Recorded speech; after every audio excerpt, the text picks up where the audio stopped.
કેશોદના અજાબ રોડના ઇન્દિરાનગર નજીક પોલીસની પરીક્ષામાં દોડ લગાવી બાઇક પર પસાર થઈ રહેલા યુવકોને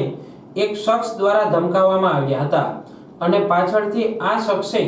સુભાષભાઈ રામદેવભાઈ કરગઠિયા ઉંમર વર્ષ 18 નામના યુવક ઉપર દાતરડા વડે હુમલો કર્યો હતો, જેમાં આ શખ્સે યુવકની ડાબી આંખ અને નાકના વચ્ચેના ભાગે ઊંડે સુધી દાતરડું ઘુસાડી દઈ ગંભીર ઈજા પહોંચાડી હતી। આ ઈજાગ્રસ્ત યુવકની સાથે રહેલા તેના મિત્રો દ્વારા યુવકને મોઢાના ભાગે ઘુસાડેલા દાતરડા સાથે કેશોદ સરકારી હોસ્પિટલે સારવાર માટે લઈ જવાયો હતો, જ્યાં દાતરડું સર્જરી વગર નીકળી શકે તેમ ન હોય તેથી યુવકને જૂનાગઢ બાદ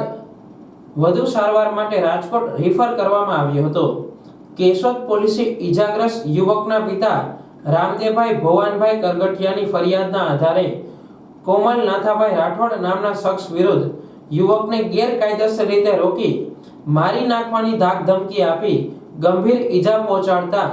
હત્યાની કોશિશ સહિત કલમો હેઠળ ગુનો નોંધી તપાસ હાથ ધરી છે। ઈજાગ્રસ્ત યુવકના પિતાને ડોક્ટર પાસેથી મેળવેલી જાણકારી મુજબ પોલીસને આપેલી ફરિયાદમાં દાતરડું વાગવાથી તેના પુત્રએ એક આંખ જતી રહી હોવાનું જણાવ્યું હતું। આ સમગ્ર ઘટના બની તે પહેલા ઈજાગ્રસ્ત યુવક અને તેના મિત્રો પોલીસ ભરતીમાં ભાગ લેવા જરૂરી કસરત અને દોડ લગાવતા